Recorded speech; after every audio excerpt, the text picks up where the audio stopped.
In today's video, I will walk you through how to draw a line at a specific angle to another line in AutoCAD. To begin, we need to use the existing line as a reference for the User Coordinate System, or UCS. Start by typing UCS into the command line and press Enter. Next, click on one end of the existing line, then click on the other end of the line.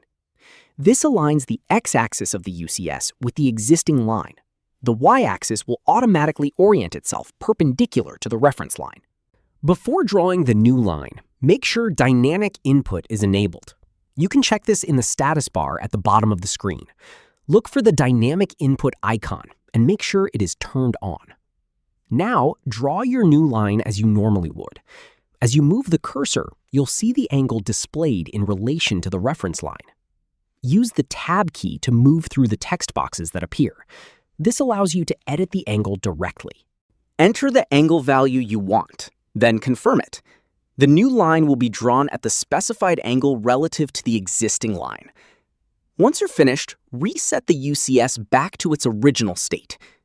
To do this, type UCS into the command line and press Enter. Then type World or select World from the available options and press Enter.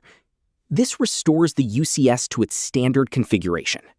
And that's how to draw a line at a specific angle to another line in AutoCAD. Thank you for watching the video.